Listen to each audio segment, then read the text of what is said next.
So welcome y'all. Let's get started. First, I'm going to introduce Tracy Tucker.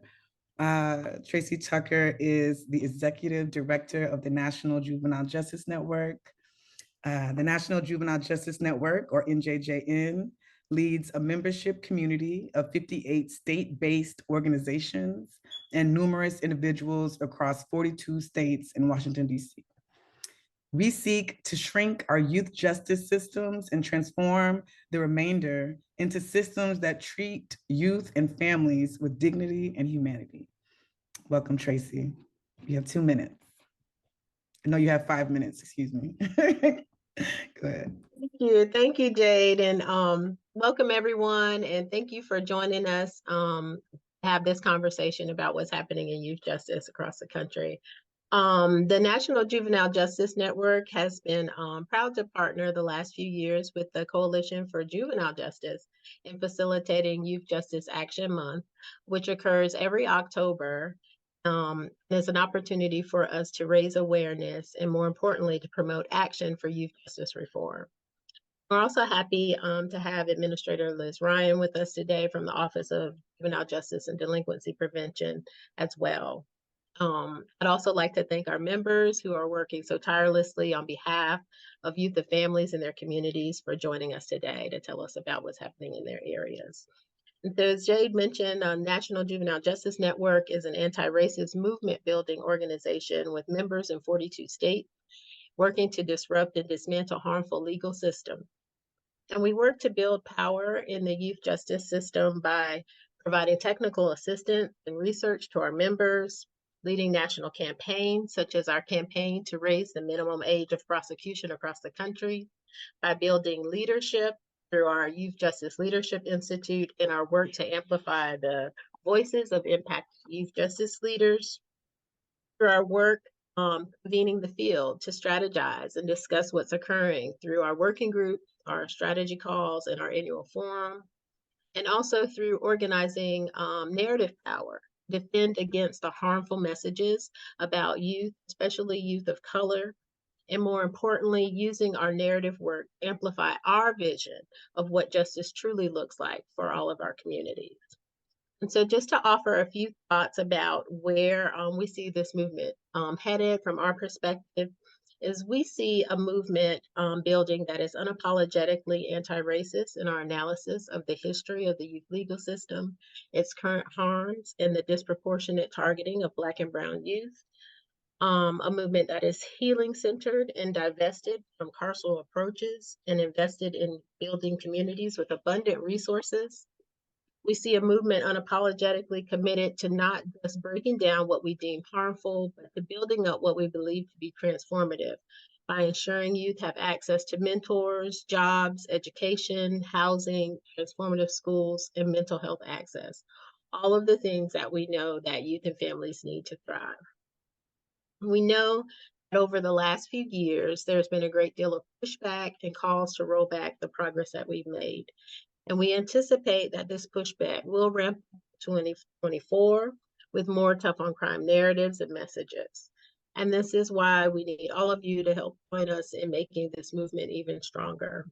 And so I just invite you to join us in this work as a member. If you are a state or community-based justice organization, an individual interested in joining us as an ally, or even an organization as a national partner, or if you're an advocate of color who'd like to learn more about our Youth Justice Leadership Institute. You can find all of this information on our website at njjn.org. And I just would invite you to learn more about us and to connect with us. And again, just thank you for joining us, and I will pass it back to Jade to introduce Naomi. Thank you all.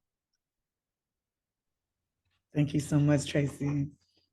Yes, next we will be hearing from Naomi Smoot-Evans, who's the Executive Director of the Coalition for Juvenile Justice.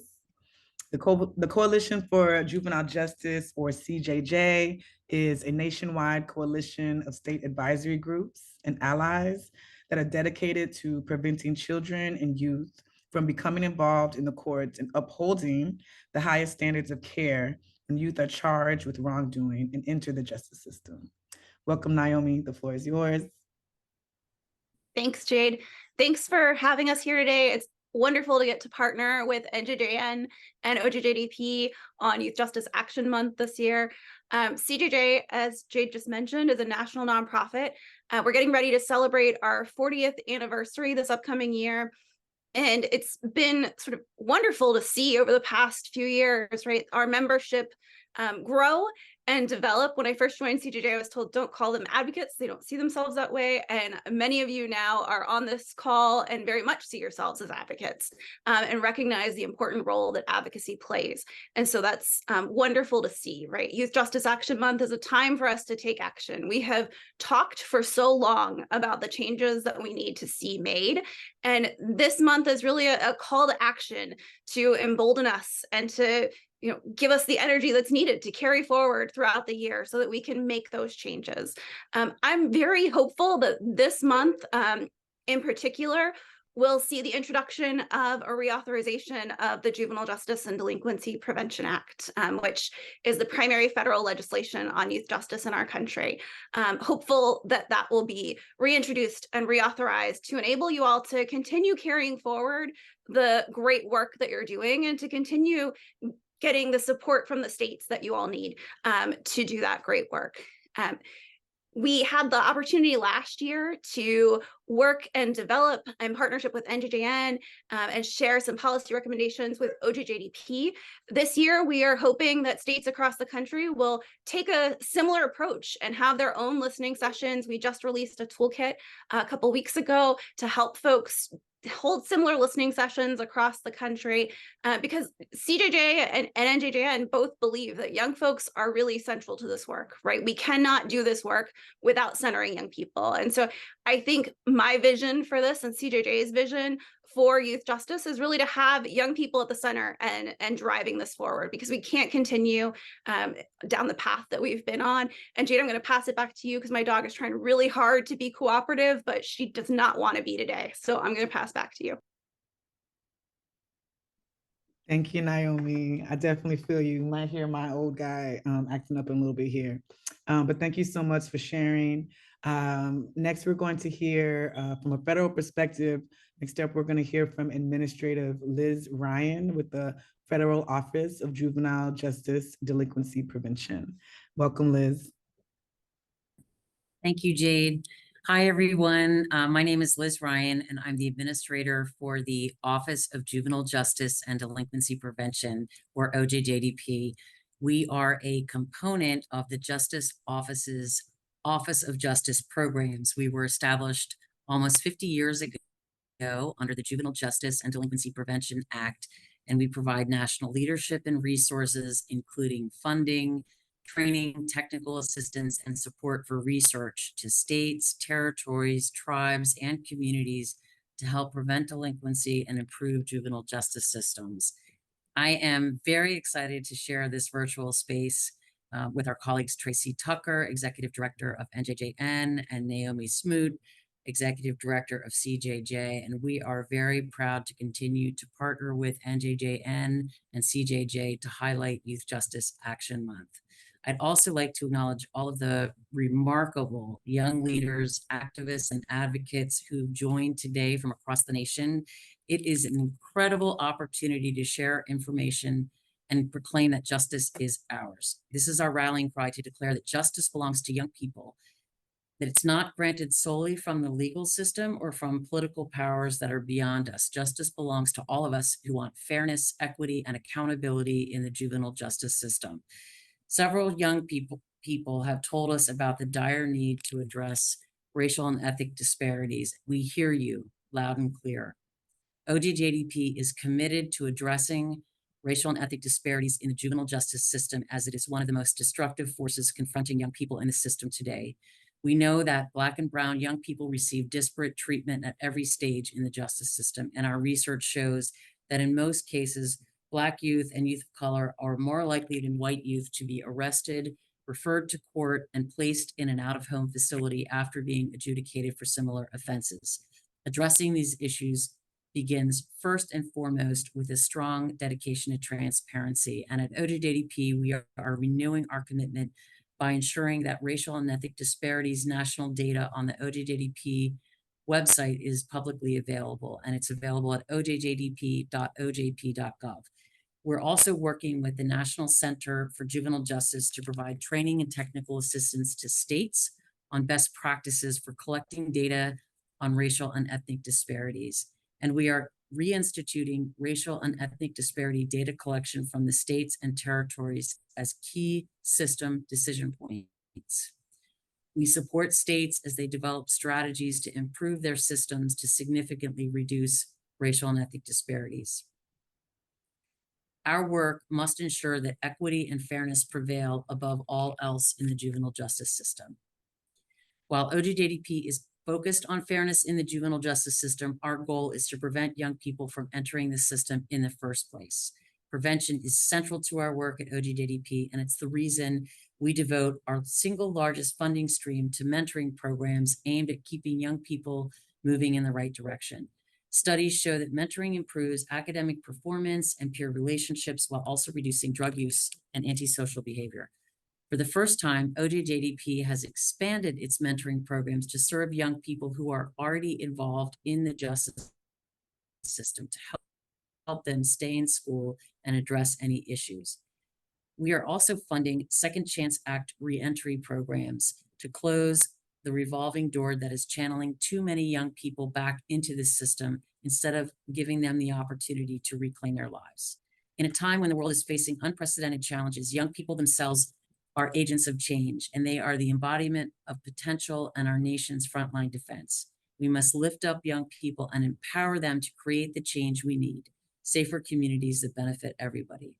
Some of today's most powerful advocates will likely be young people who have been exposed to the juvenile justice system, along with family members, and we must lift up their voices if we really want to impact lives.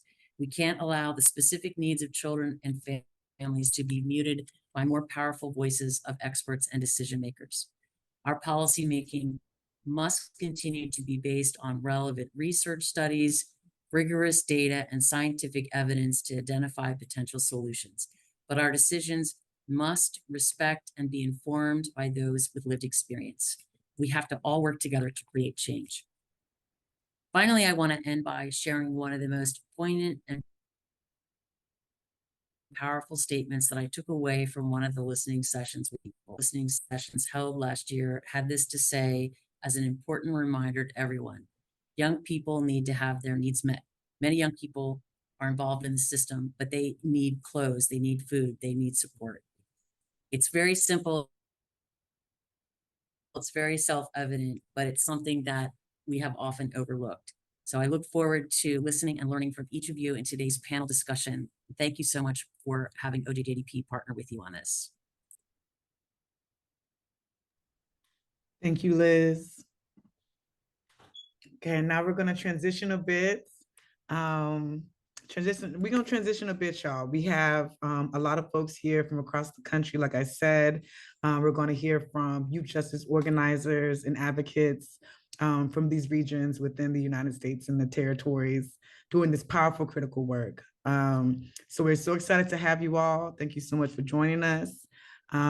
First, we're going to start by just letting these organizations introduce themselves to us, and then introduce their work to us, and then we're going to move into a question and answer portion. So I will introduce the speakers who will share with us their name, their role, a bit about the organization, their local area, and what brought them into the justice movement. So we're going to put that in the chat too for speakers. Let us know if you need help with that prompt. But yeah, so first up, I'm so thankful to welcome Kristen Rome, who's co-executive director of the Louisiana Center for Children's Rights, or LCCR, to share a bit more about herself and the work of LCCR. Welcome, Kristen. Thank you. Thank you, Jade. Hi, everyone. I'm Kristen Rome. As Jade said, I'm co-executive director of an organization called Louisiana Center for Children's Rights. LCCR is a youth serving organization, and we're based in Louisiana, obviously based more specifically in New Orleans. We serve youth through two ways, through direct representation in the juvenile legal system as well as the criminal legal system. And we do statewide advocacy work. I got involved in youth justice work through a brother named Sean Williams, who is himself a former juvenile lifer. I met him when I was a baby attorney, as I like to say, like fresh out of law school. And I was visiting Louisiana State Penitentiary. This was back in 2012. And the Miller versus Alabama opinion that would allow juvenile lifers to be resentenced and receive parole eligibility. Miller had just come down, and Sean was there at the prison. He'd been there since he was 17 years old, and he started a conversation with me, asked me if I was familiar with the case. I was not, and he was like, "Will you represent me?" And I was like, "You don't want me to represent you. I just got out of law school." And he was like, "No, you know, your energy's good. We made a connection and like, let's do it. Let's figure it out together." And so we did. We figured it out together. And that really just working with Sean made me become aware of the way in which our society looks at young people who are under-resourced and who don't have access to their needs. And instead of investing in them and looking at them and trying to figure out what's going on in their lives, we instead just push them out of society, as we often do with things we don't understand as a society or things we don't want to deal with. And so Sean and I began working together. We had a long journey of trying to get him resentenced. And in 2019, he was released and now is one of our reentry specialists working with young people at LCCR. So I always think it's important to speak his name and acknowledge his importance to bringing me into the work.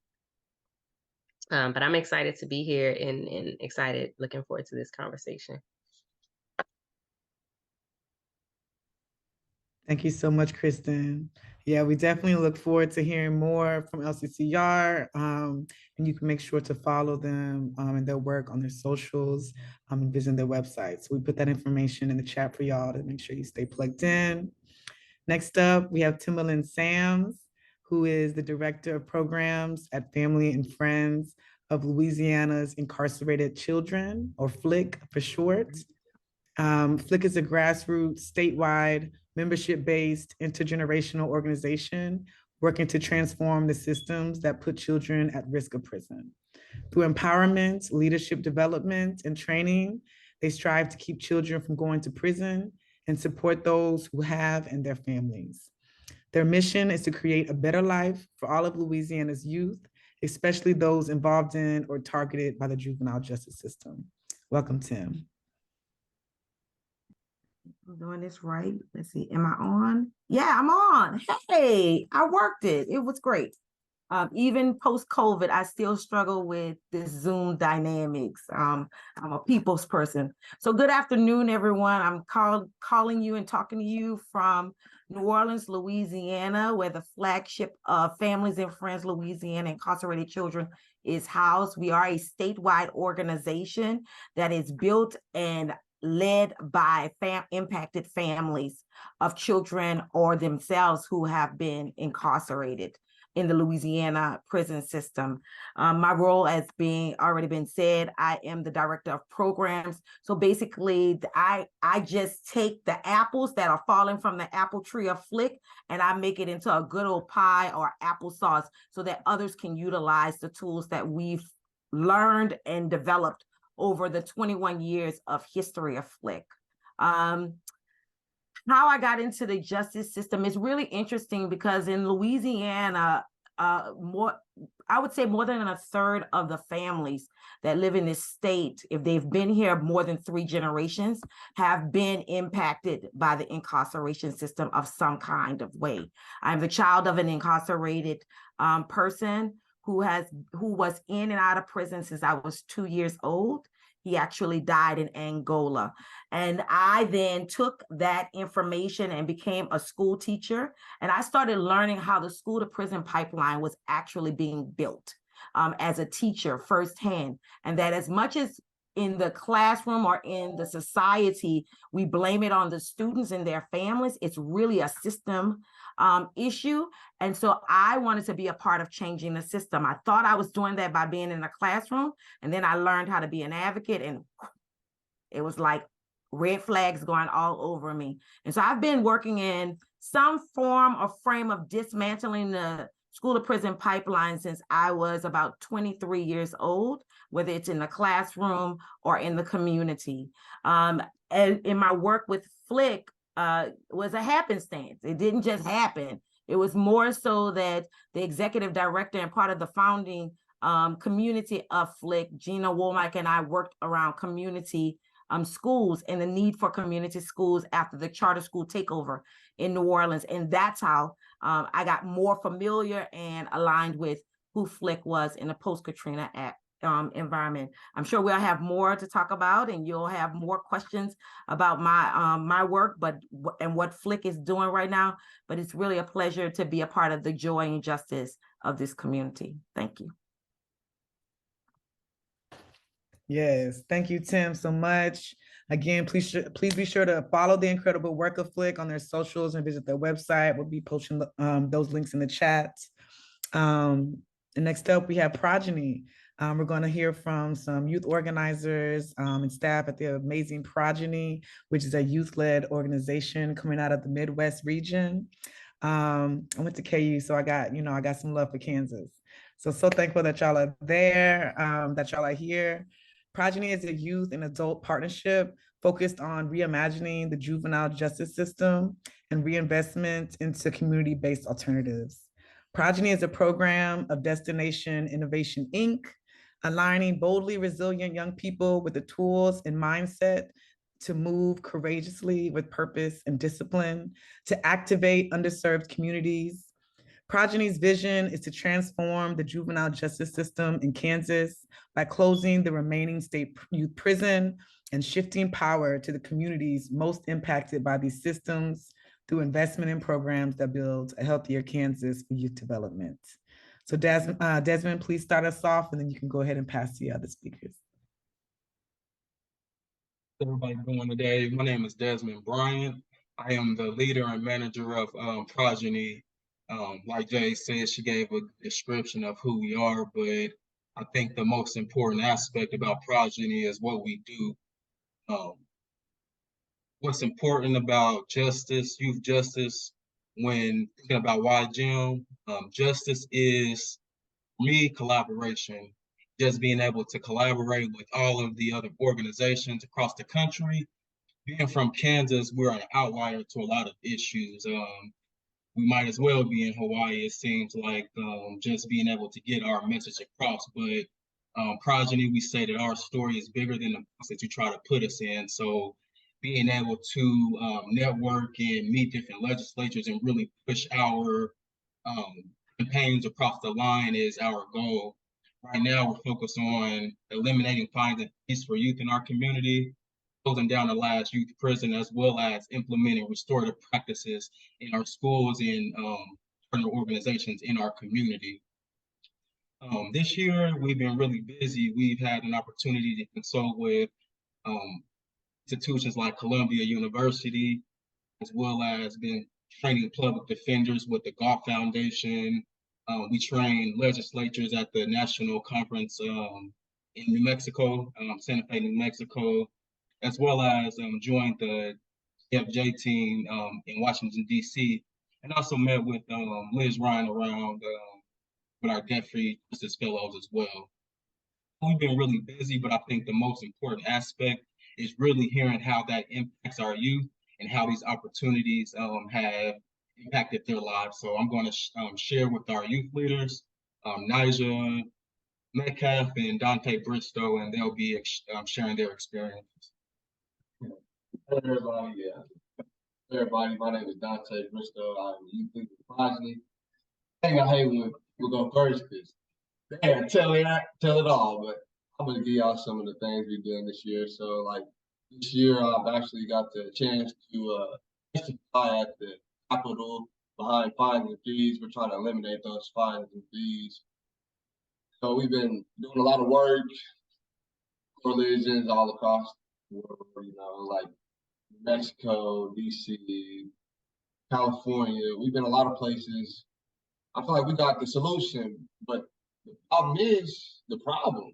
How can we put these problems together and come together and be able to make change? I feel like we all got the solutions to make change, but how can we do that? So I feel like that's the problem that we're having these days. I feel like we need more support around coming together, you know, at these spaces. I feel like we need to be in, the youth need to be in these spaces advocating for the youth. You know, I feel like it's a whole different generation these days. And a lot of people are older, so you got all these older people in these seats advocating for the youth. But a lot of times they don't know what the youth needs. So I feel like we need to be in those spaces with the elders and spaces. That's a little bit of me. I don't want to take that too Pastor, just how impactful was it? much. Man, I was like a dream come true. I ain't never did nothing like that. So even to be able to be in those spaces to advocate for the younger youth to try to eliminate these spineless fees, man, it was impactful, and I feel it was really powerful. I can't even explain it. How y'all doing? How y'all doing? I'm gonna speak on as far as like my overall outlook on how I've been affected and impacted by the work I've been doing. So I come from a place where it's not too many options at all. It's really right up the street from where we at right now. It's called Ninth and Murdoch Village. So the options in my hood and my surroundings were very slim. And for me to be able to join this organization, go from being only to a couple states to being to almost like 5 states within 4 months, getting paid like $2,400 to do certain sessions, training public defenders on how to interact with our youth, exactly how we want to, you know what I'm saying, how we see it. I feel like that right there is the biggest takeaway, having that mindset to where it's like I can, you know what I'm saying? So like I can be a part of this, I can go out here and I can change the community as well as remain the same me, you know what I'm saying?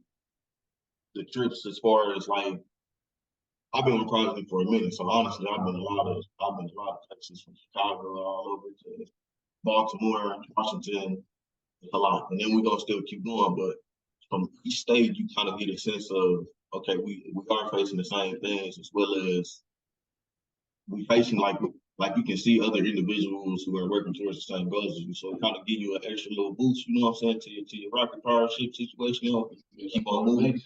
It's definitely motivation. So but the people being able to go down there and produce a bill, almost get it passed fully through is also, you know what I'm saying, something very, very, very big for me because, you know, I'm a Black individual. Most people like me, most people my age, I'm 24. Most people my age, they see this as not the cool thing to do or something like that. But when they see me doing it, I'm changing the whole perspective of it. It's cool now for us to be able to go in these rooms, to be able to address our issues and our problems, to be able to give a solution to them, as well as see the results of that. You know what I'm saying? To see the fruition of these things grow. It's like planting. Have you ever like anybody out here be planting and doing like yard stuff like that? Like you plant a tomato plant and you get to watch that thing grow, and then you picking it and feeding your whole family. It's kind of like that for me. You know what I'm saying? So that's one of the things. DC, being able to go to the capital, give our spiel, to be able to be recognized, and also go into the to speak to our state legislator, our state senator, give them our issues and our topics on how we feel, and be able to have that received as good information for them, because you know, like they don't expect. I feel like they don't expect for people of my stature and my nature to know these things, to want to know these things, to go in these spaces, to be able to move and operate comfortably, and still be able to get things accomplished. So those are just some of the biggest takeaways. Now, some of the biggest obstacles we have came up with this year was like the bill in Topeka, going there to having it almost passed, and then for it not to go through just because of one individual is frustrating. So not having the full support of the families in the community, because I feel like they don't be fully informed properly. So like kind of being like, you know, we got the information, we got the resources, we got the tools, but then when we present them, the people who are in power in the place, they don't really want us to, you know, to work and operate in our full capacity. You know what I'm saying? So it's kind of frustrating to be dealing with that. Then also like basic needs and necessities, like, you know, we on these trips, but at the same time, I still have to come home. So if I'm dealing with stuff at home and I'm going to these trips, I want to be in the best space possible. So I'm gonna need as much resources, as much support from the individuals around me and from our fellow, you know, individuals on the other end, so I can then be able to fluently and properly go in here and express how we're supposed to be expressing. But something I would like to see would definitely be more funding, because like I said, during the trips, you know what I'm saying, plus at home, I'm just facing regular everyday things, you know what I'm saying? You kind of want to be in a space where you can fully have the ability to think clearly and not worry about, I got this much money, what we're gonna eat today, this, that, and third. It's a lot of that goes on that people don't understand is real. It plays a factor as far as growth. You know what I'm saying? I don't want to stunt our growth because we don't have certain resources. So another thing would be more mentorship. I want for us to be able to get put on the platforms where we can do this for whoever we want to, whoever needs it. You know what I'm saying? So the trust, you know what I'm saying, for funders to be able to trust us to be able to do our jobs. Simple as that. You know what I'm saying? Like, we're the experts in these places. We don't go in these spaces coming or acting as if we're like, know it all, because we always, you know, want to learn. Of course, you know, we students of the life.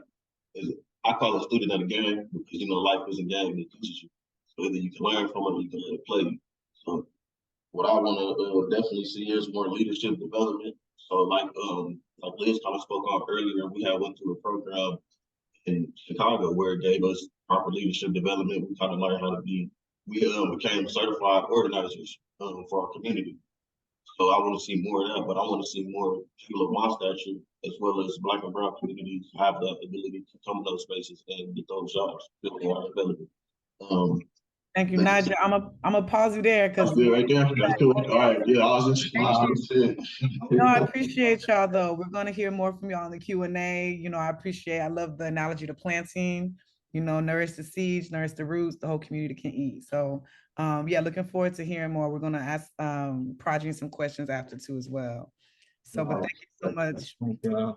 Yes, we're gonna move over to Jeanette Bocanegra, who is the executive director with Justice for Families, doing powerful work for young people in the New York area.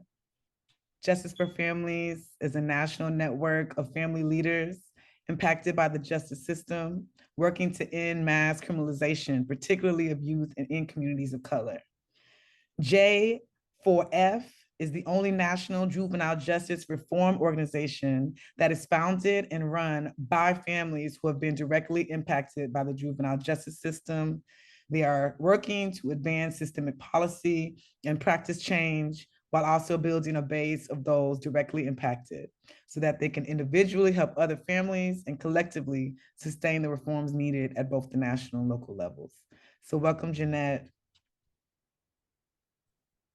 Thank you. And I really want to start, thank you for the introduction, but I really want to start with saying thank you to Flick, right? Because they created that opportunity for Justice for Families, right? To build this national network of family leaders. And we worked on an amazing project. And I'm going to say that Families Unlocking Futures, the Families Unlocking Futures report. And working on that project helped us realize that across the country, and there's folks that are representing many states right now. And I want you to know that we're going to be all right, right? We started with that song, We're Going to Be All Right. And what the report did was really highlighted the crisis across the country that families and young people in communities that were under-resourced were experiencing from incarceration. We amazingly, right, because it's very traumatic. I heard some folks share about generation, right? Tim, you talked about generations of incarceration. And today we're addressing and unpeeling an onion of those issues that communities are facing. So we've been fortunate enough that through that report, we were able to facilitate, we were able to create curriculums to train other jurisdictions and leaders. How do you improve your outcomes? By partnering with youth and families. This work cannot be done if you don't engage the most people that are impacted, right? The people closest to the problem are also the furthest to the resources.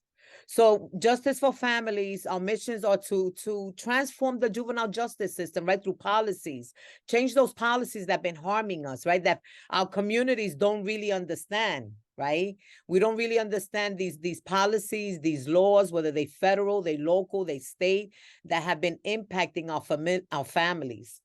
So over 7,000 families across the country have heard about how do you improve and partner with young people and families.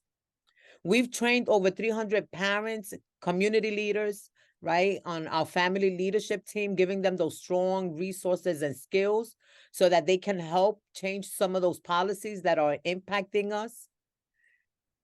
Through reform efforts, right, and those conversations that can become difficult, right, in communities that have been really harmed.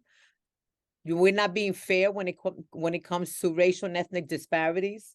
We're bringing that to the table. We're informing families that they have to learn how to navigate other systems, right, that are leading our kids to the criminal justice system. Tim, you talked about it, the school to prison pipeline. We're not talking about other systems as the child welfare, right? Informing families how to navigate that system that is also an open door to pushing kids further into the system when families are asking for help at times, right? Not having resources and going to places and asking for help can be very punitive.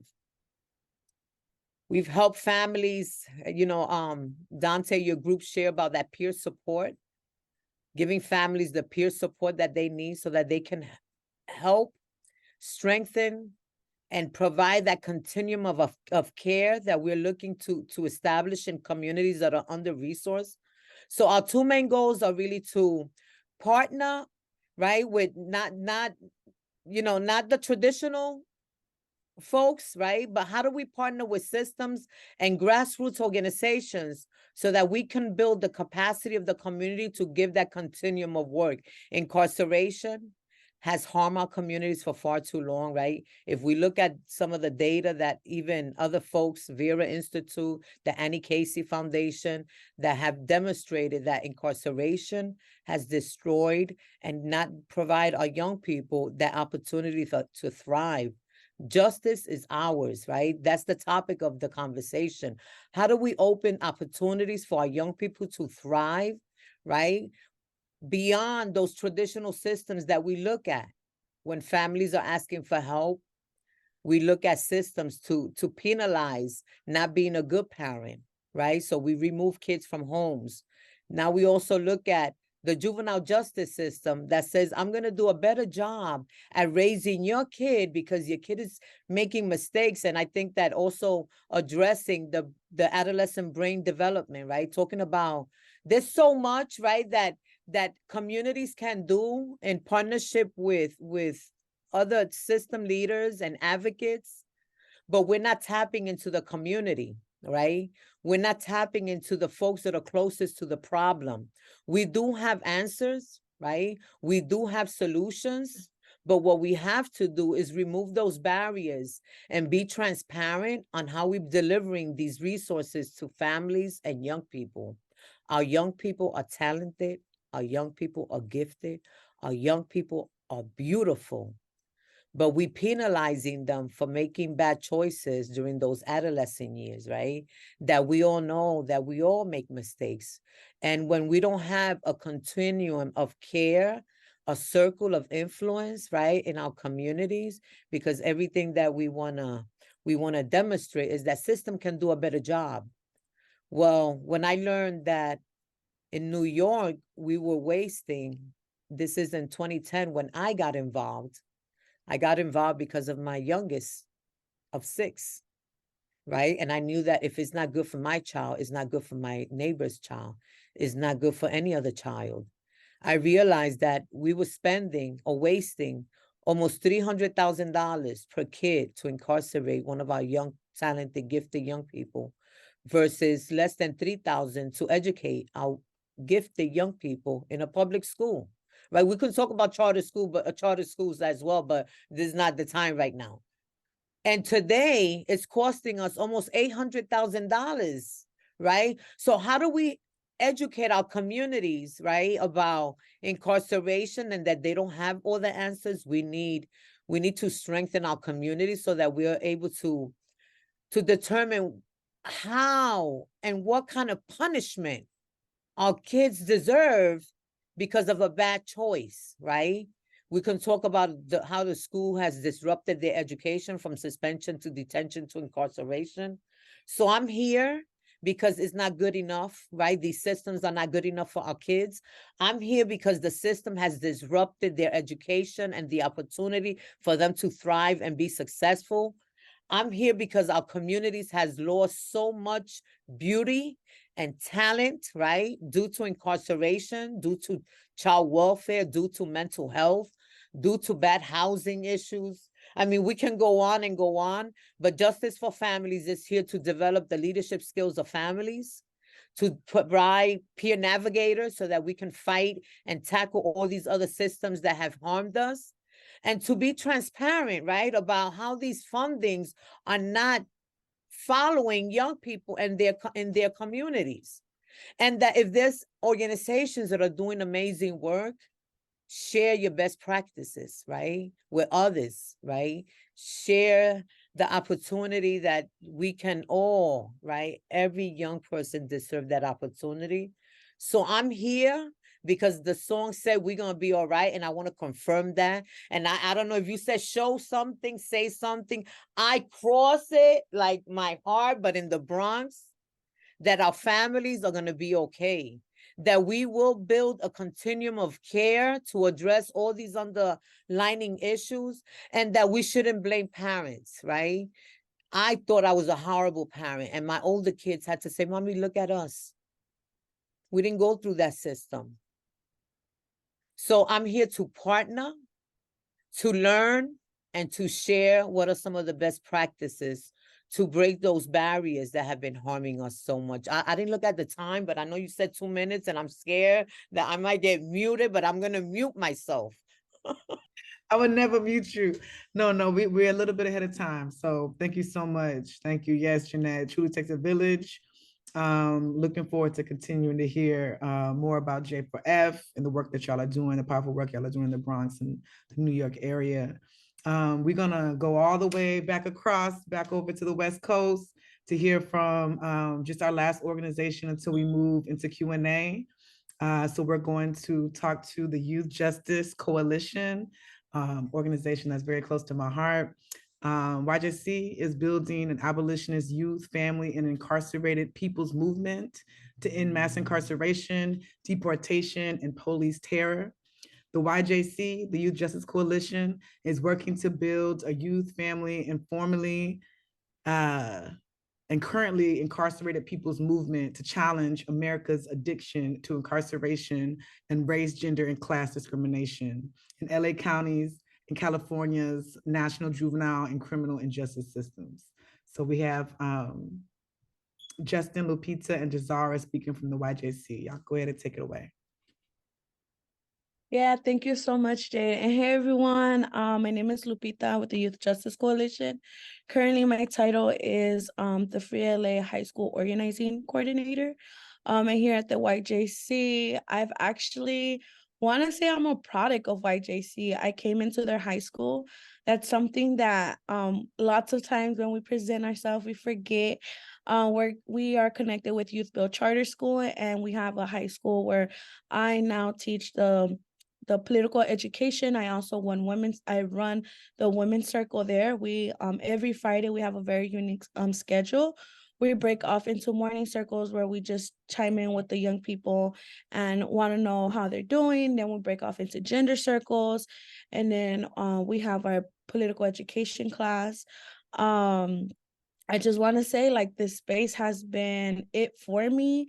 The troubles and questions I had as a young girl because family members were going to jail or getting deported or would just be gone. My friends would be gone. Like, I've always asked, like, why? But why? Like, why break the law?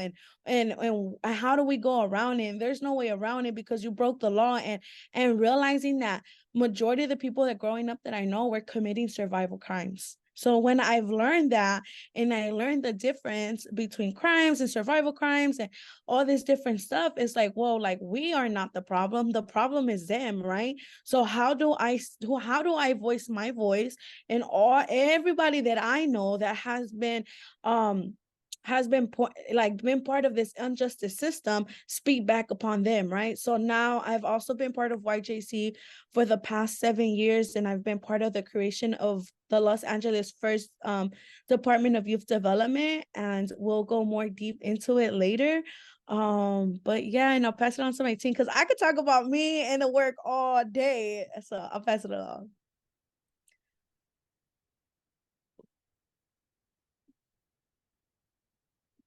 Zara, you want to jump in? Hello, everybody. My name is Jazara Holiday. At YJC, I am the digital base builder and garden teacher. Hold on, let me try to do the questions in order. Sorry. And basically how I got into the work, I am again firmly incarcerated. So I went through the system at the age of 16, about to turn 17. And just echoing what Lupita said about survival crimes. That is basically what happened to me and how I got caught up in the system. Yeah, and I'm at YJC because since I've got here in 2019,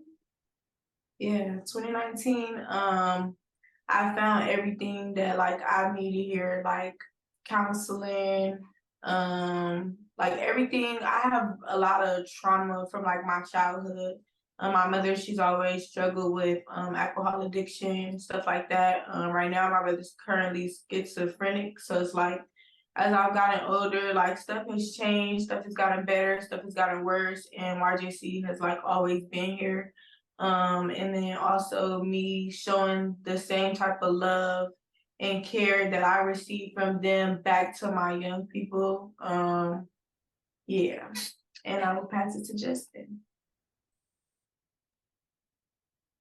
Thank you. Thank you, Jazara. Thank you, Lupita. And a big thank you to Jade and to the NJJN team. Tracy, appreciate y'all for having us. YJC was established in 2003. We're here in South Central Los Angeles. I first came to the organization after being arrested in 2010. It was organizing after 2 years to help beat a case, that kept me at YJC and I would return. But we are here, and the work that we do in Los Angeles is to support family with getting access to resources, both for reentry, but also to support young people and the families of young people who are currently inside. In LA County, there are 3 primary juvenile facilities, Sylmar Juvenile Hall, Central Juvenile Hall, and Los Padrinos. And in May 8th of this year, Bryant Diaz was killed by fentanyl poisoning inside of Sylmar Juvenile Hall. So we want to lift up his name, Bryant Diaz. Bryant Diaz was 18 years old. His family is still seeking justice. And instead what they get is the probation department who sensationalizes videos of young people, not just in the news, but also on social media. And so we're seeing this narrative war here in Los Angeles County and across the state. We also know that's happening in NorCal, but the facilities have been found unsuitable for young people here in Los Angeles. We have the least amount of young people who have ever been incarcerated, but yet California is still the youth incarceration capital of the world, with over 6,000 young people incarcerated. And so YJC operates a high school that Lupita is a graduate of. Both Lupita and Jazara are graduates of, and now are like leaders, and even while they were students, were leaders of. But it's been inspiring for me to learn from them and to continue to watch their leadership. YJC has gone through some changes. I think there's a lot of folks who may know YJC from before in California,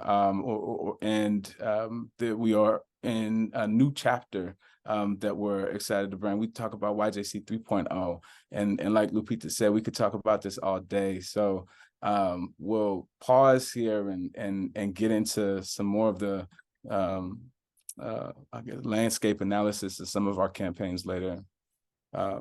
Thank you. Thanks, YJC. I appreciate y'all. We're nearing the end of the hour. We're going to 12:30 today. So we're going to move into the final section so that we can get into some moderated questions and answers, get some, powerful, juicy discussions going on with each of the organizations that we have here today with us. We also wanted to let the audience have an opportunity to ask some questions. So please send in some questions in the chat. We might not have time to get to all of them. I can guarantee you we probably won't have time to get to all of the chat questions, but we will be choosing a few. So just take the time now if you have questions for any of the organizations to put those in the chats. So yeah, speakers for this we'll keep it to 2 minutes. So I'll be on, I won't mute you, but I'll unmute myself to let you know to wrap it up and pass it to the next speaker. But yeah, I already got goosebumps. So I'm really thankful again for y'all coming here and sharing yourself and your work and your stories. First question is for Jeanette with Justice for Families. In what ways are you seeing the families and communities lead us in this movement? How are they supporting the demands and the organizing that is happening inside of J4F, inside of y'all's local communities and organizations? It becomes easy when we're not judging families and stigmatizing families. It's not an easy topic as a family member. Being impacted by incarceration is not like you want to sit around the table and talk about, oh yeah, I have an incarcerated son, and then, yeah, I'm dealing with this type of issue. We want to talk about successes, right? So when we let down the barriers of I am, right, and not be shameful, right? Families, when we don't stigmatize them and point fingers and make them feel like they are,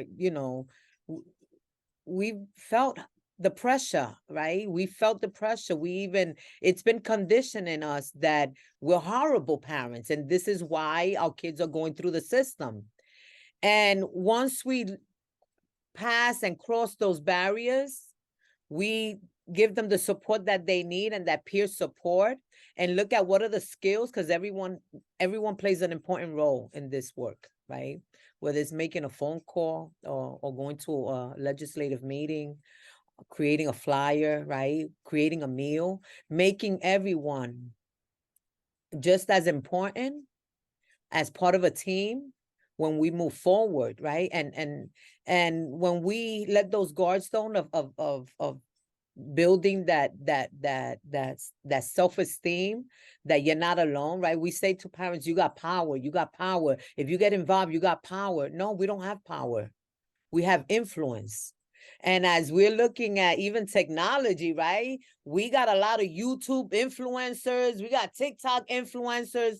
Well, we are parent influencers, right? They're looking at parents that are grounded. Our report demonstrated that the families that are impacted by the system are not these families that don't care about their kids, are not families that are not connected to their communities, are not families that are not working. We're committed to our kids. We're committed to our communities. We're grounded even with faith-based organizations. But the hardest job is to be a parent.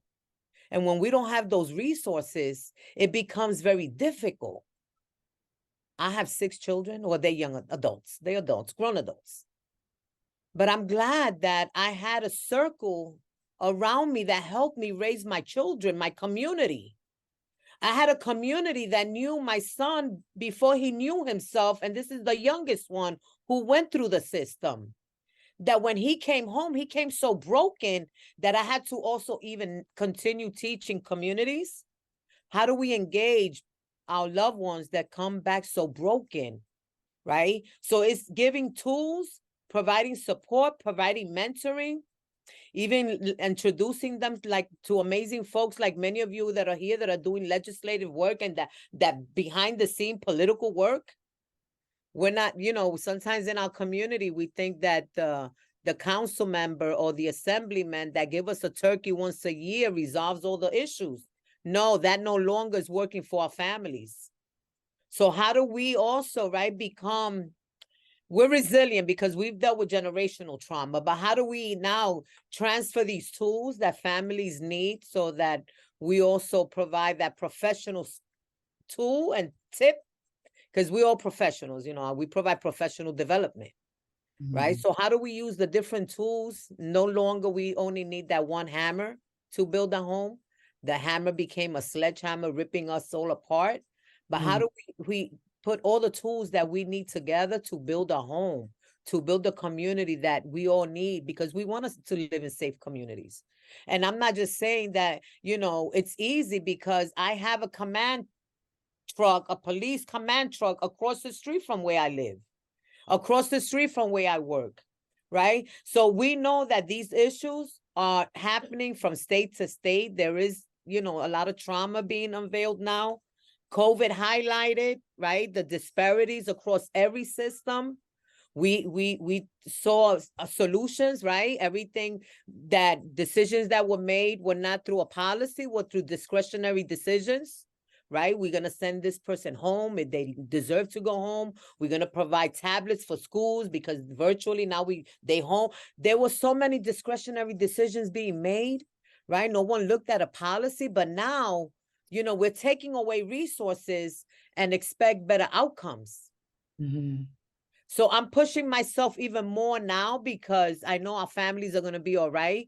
We're transferring tools, we're transferring skills to other families, even to system workers, right? Systems workers have been conditioned to work a certain way, right? And it's also traumatizing them. We also have system workers that been through it through a sibling or a family member, right? But we stay quiet because it's shameful, but it's no longer shameful, right? Because what we're doing is we're saying that didn't work for us.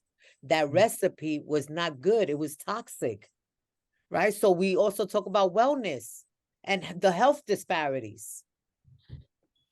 So I'm hoping I answered your question because I can go on and go on and go on. No, we're gonna come back around. Absolutely. Thank you. And I really, thank you for uplifting to the family members that are inside and working these systems as well. To also maybe bring them in to also, so yeah, all the different elements of that. Thank you. Thank you for your powerful contributions. Next up, and remind us audience members to please put any questions that y'all have in the chat as well. Next up, we're gonna have a question for our Gulf South orgs, our Louisiana orgs, FLIC and LCCR. We saw the campaign, we were able to witness the amazing campaign, the work that was done to get the youth out of the notorious Angola prison this year. Can you all talk more about that campaign and also the impact that narrative work and that building narrative power within your organizations and communities has held for you all? And we'll put that in the chat as well to support. We need to take another look at it. Yeah, thank you, Jade. I'll get started, and then Tim, feel free to chime in at any point. So it's complicated. I want to start off acknowledging that it's complicated. We are incredibly happy that the young people who are at Angola, Louisiana State Penitentiary, which is a former plantation for enslaved Africans, and they were held there in the death row camp, the former death row camp. We're incredibly happy that those young people who experienced the trauma of being there have been moved from there. But it's also complicated because what we know as the juvenile public defender and as the people working directly with young people incarcerated within the Office of Juvenile Justice, we know that our clients would say things to us like, as bad as Angola is, please don't have them send me back to that other facility. And so Angola was a terrible facility, but what we see is that all of the facilities that are within the Office of Juvenile Justice are traumatizing young people and aren't providing their needs, and certainly aren't providing them with the necessary rehabilitation that they need to be able to heal from the things that they need to heal from and thrive back in their communities. And so, you know, we're excited about the win. We will always push for children to be released from any facilities, but unfortunately, these children weren't released back into their communities or somewhere better, but they were instead sent to a facility where they're now in orange jumpsuits, and we're getting reports of them being maced. And so it is really just a shuffling of young people from one terrible place to the next. And to speak to your point about narrative, it is all grounded in this terrible narrative that we are starting to see across the country that is reminiscent of the days of the super predator myth. And just talking about our young people as if they are not brilliant and beautiful and creative, and they aren't worth our time and attention, but instead they are monsters that can't be worked with or can't be helped. And so that's a big challenge for us. In Louisiana in particular, but I know from speaking to colleagues across the country that it's a challenge for everyone. So we're excited that those young people are not in the Angola facility anymore, but we are very worried about their well-being, and we're worried about the future of youth justice in Louisiana. I'll pass it to Tim.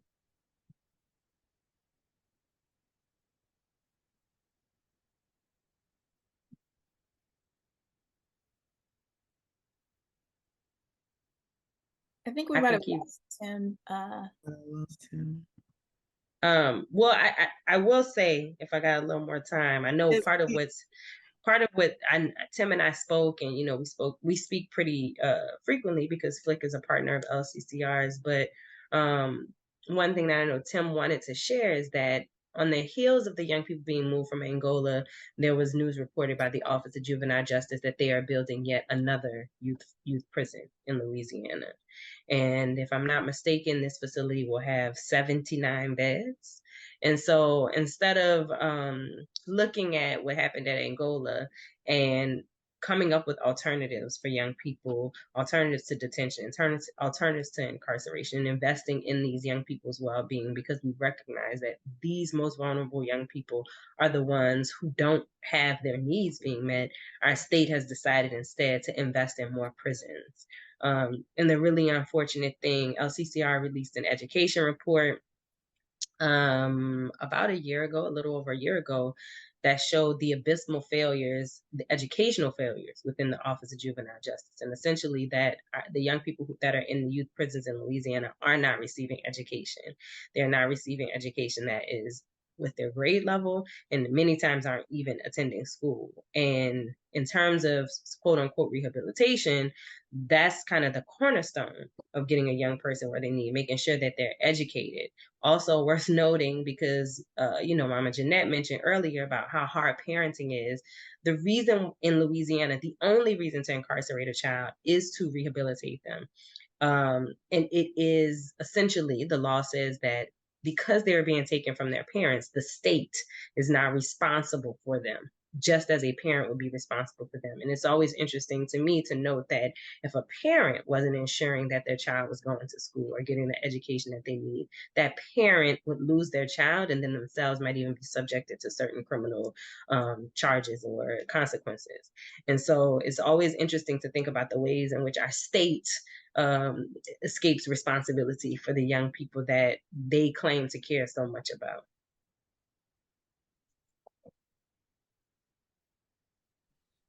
Thank you, Kristen.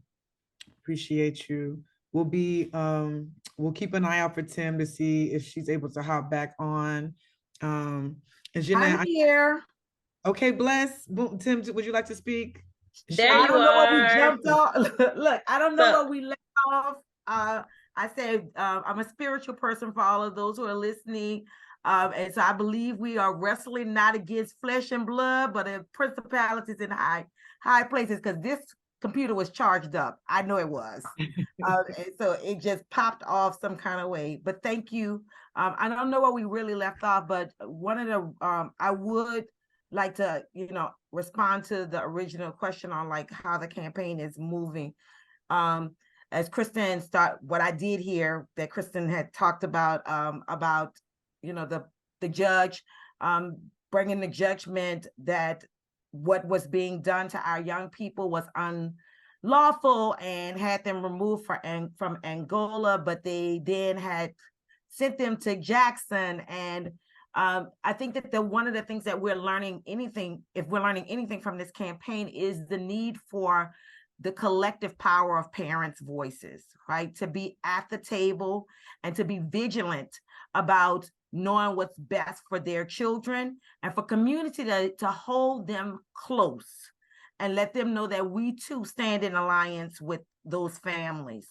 What we're seeing is, we have legislation on the books, unfunded legislation of Act 1225 that actually speaks to taking those funds of incarcerating our young people and reinvesting it into community. What we haven't seen is more people standing on that, reminding our elected officials that you have already passed the legislation, now give us the money, right? And so that's where we are trying to pivot and take the tide of what this work looks like, that it is no longer let's just shift. And I think that, one of the things I'm starting to see is this is a checkers game that they're trying to play with families.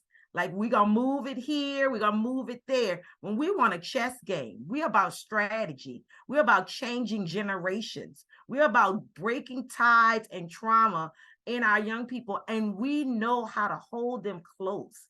And we know how to speak the language that they need to hear. And so that's where Flick is really putting boots on the ground and moving towards, which is taking that already existing legislation and demanding that there be funding and there be training and capacity built in those communities to do and execute that legislation that's already on the books. So that's me. You. I hope I said in your 2 minutes, Jade. No, yes, look, it's okay. We're thankful for, being able to hear about that work and those perspectives. Definitely resonant with even in California in the ways that we get the measures passed and still not able to make the things move. So feeling resonant. We're going to bring on actually YJC. I think a young person has to hop off for a call, so we want to see if we can stick and answer some questions. So YJC, can you talk a little bit more about liberating formerly oppressed spaces, like what was done and is happening at Chuco's, the home of YJC in South Central? And can you also talk about some of the major issues and campaigns that you are focusing on locally and statewide?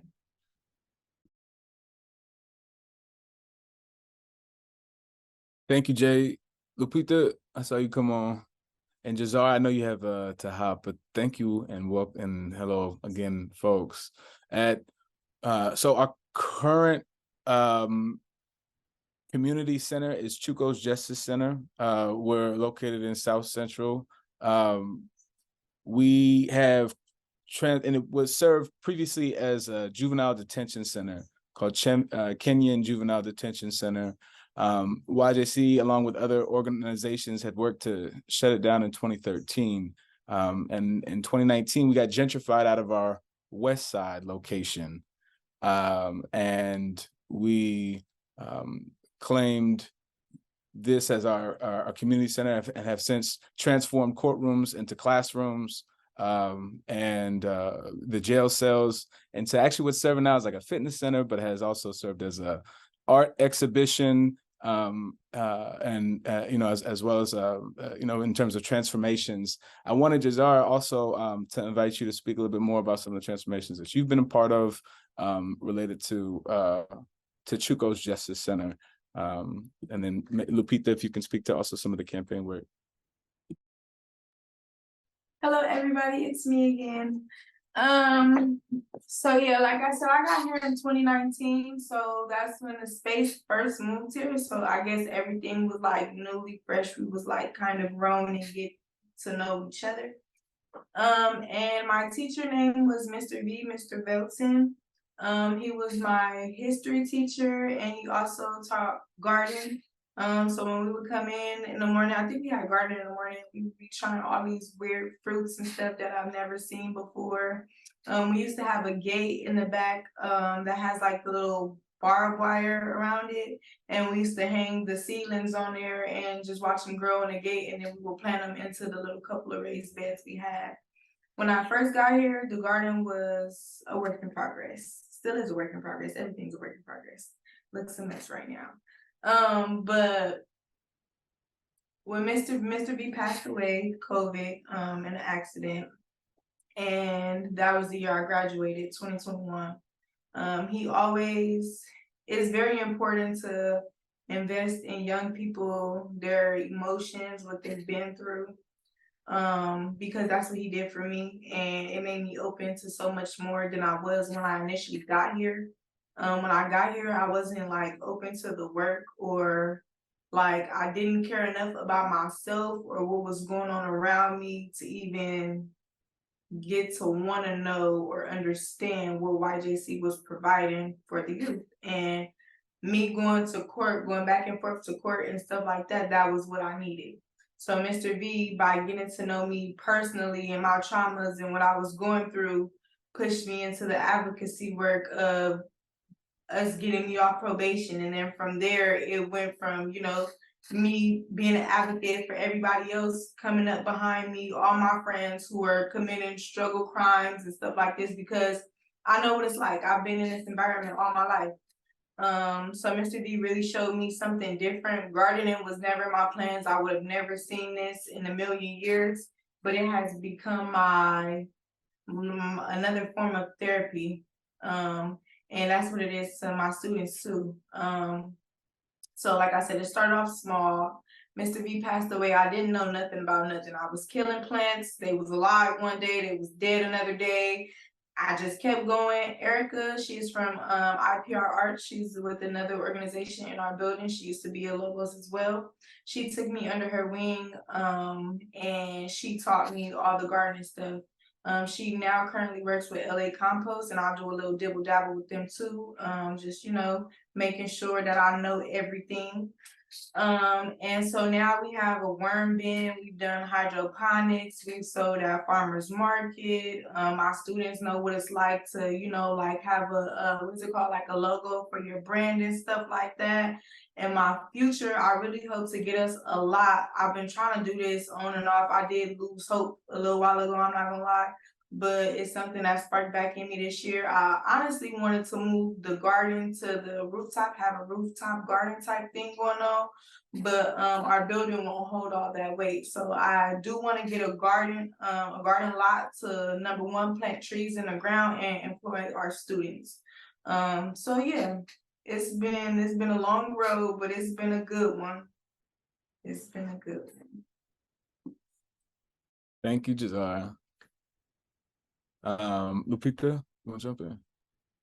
Yeah, a little bit about the space I would also say is I grew up like legit blocks away from 76th and Central, where Chuco's Justice Center is at right now. I remember looking at it when it used to be a courthouse. I remember hearing stories that my uncles were in here. I also remember when it was like a green, nasty ivy building. It was disgusting. And I've always like, what is that? Why is it there? And then to see it transform to be a whole white open canvas, and then to have lights, and then to have murals, and then to have art.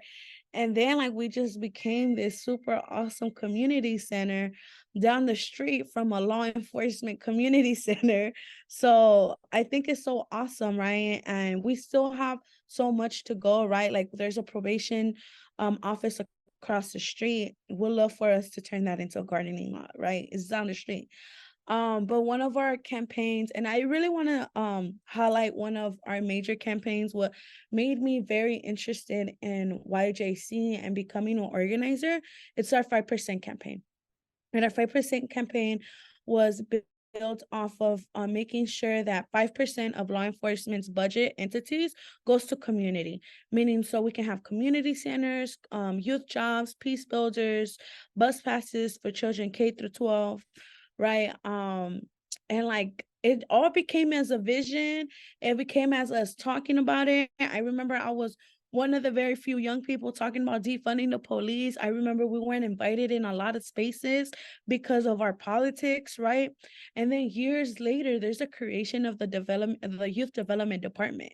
And this youth development department will center on creating youth centers, will center of making sure that we hire credible messengers, right? That people that have lived experience that are going inside lockups and just doing the controlling of between probation officers and young people, and really seeing a department in the county that is actually focusing on young people instead of incarceration, right? And I wouldn't just say about like us redefining oppression spaces, but also reclaiming, right? Like, I want to give a shout out to Gloria that is not here, but she was a staff member with us at YJC, and now she works at the Department of Youth Development, which is so awesome because she's going to make sure that the vision still stays the same, right? That it's a redirectment from incarceration and more into community. There's also a report called the Youth Justice Reimagined. I encourage everyone to read that report on YJC. A lot of YJC members are part of that report. And that report, it just breaks down of what this county will look like without incarceration, right? So we have the Department of Youth Development. A little bit after that, the Board of Supervisors passed a motion so that we can think of a process, so we can come up with a plan. And a lot of members, YJC, ARC members, Arts and Healing Justice Networks, a lot of members are part of that and reframing it. And it comes to what does a facility looks like, right? Like, who are the people that are going to be running? What does a support team looks like for young people, right? It has like a lot of meat and juice to it that I recommend folks to read it. Download it on your computer, download it on your tablet, download it on your phone. Look at it, just like look through it. They have beautiful maps that they're like road maps that will show you what it looked like in the past when we didn't have the youth development department, and what would it look like now, right? Thanks, Thank you so Jay, much. for dropping that in the chat. Silent Pizza. We got about 8 minutes left for the call. I would love to hear y'all talk all day. We're going to transition. We didn't get to some of the general questions, but I think we'll just close with asking Progeny this last question. Thank you so much, YJC. So much love to this organization. It also serves as, one of my political homes, and Chuco has brought me much healing. So super grateful for you all. I'm gonna transition on to see Desmond. Y'all ready? Okay, I see. So your org is such an amazing example of youth-led organizing and building strong youth-led organizations. How are you seeing young folks continue to take the lead in the Midwest and within different aspects of the youth justice movement? Sorry, can you Can you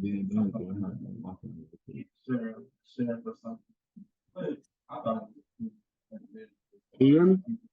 We can hear y'all, but it's a little choppy. Are y'all asking? You need me to Can you repeat the question? Yeah, can you repeat the repeat it? Okay. Desmond had walked out. All right, it's a little muffled too. So, but okay. So I say, pretty much, how are y'all seeing young folks continue to take the lead in this work, in y'all's region in Kansas, but also within maybe different aspects of the youth justice movement? How are you seeing young folks take the lead? I see it. So basically, as far as with my age group of people around 24, I see us having way more conversations around the stuff that's going on. Like wanting to know more. So I see that as kind of being a spark.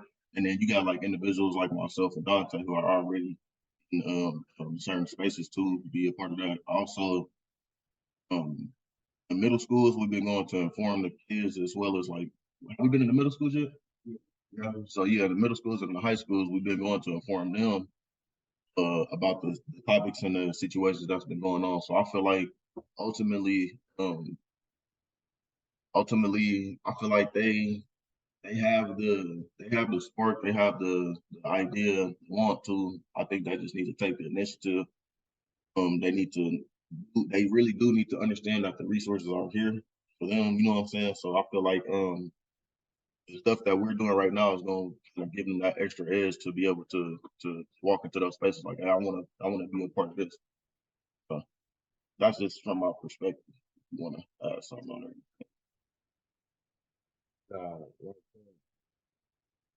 So you asked me, you say it again one more time. How you seeing young folks take the lead in the work around the youth justice movement within your organization or maybe just within your area? Well, the more we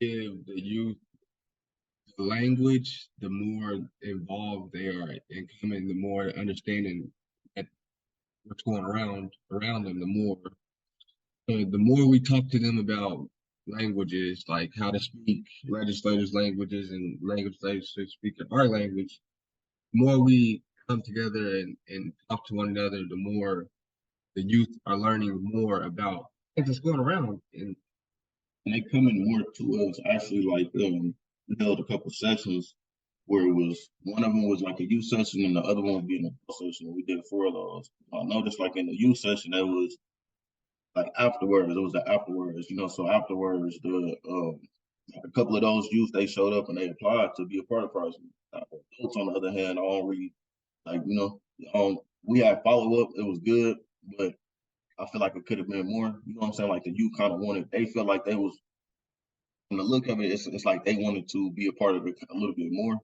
than some of the adults. I'm not sure if that's just because of the way that we broke the language down to where they understood it and it was, you know, to where they could properly digest it. But they definitely like that. I feel like that's also if that would answer the question, like they're showing up and then they're asking us to be a part of it. So basically, the more youth we get involved, the more concepts we're getting. You know, a lot of youth these days, they just like stuff like this and the work we do is for grown up. You know, that's grown up work, but not knowing the youth, we are the future. So we need to know the stuff early instead of just jumping into a system or things like that.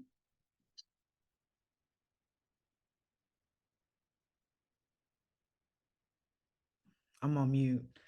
Just saying thank you so much. Thank you for sharing your perspectives. Thank you for sharing your work with us. I again wish we had more time, but we don't. We're gonna kind of move towards closing here. Remember, y'all, that we put the chat, kind of the links and the handles for all these organizations. We'll be doing kind of a wrap up post email so that everyone that registered has the information and can plug into the work, the beautiful work of these organizations. Make sure that you all are also able to view the recording. It'll be on our YouTube, uploaded there, and we'll let folks know when that's available to watch. So yeah, so thanks so much for giving us, you know, an hour and a half of your time today. We have, you know, YJAM events going on for the rest of this month. We have a social media toolkit. So please let us know if you need the toolkit. We got graphics going out every day. Yes, that's right. I said every day. We got a graphic every day talking about what justice means to us. And so if you want to get the social media toolkit, please let us know, or you can just kind of amplify what you see on our socials. And that's at NJJN NJJ Network. We'll put that in the chat. Thanks so much, y'all. You have a beautiful day.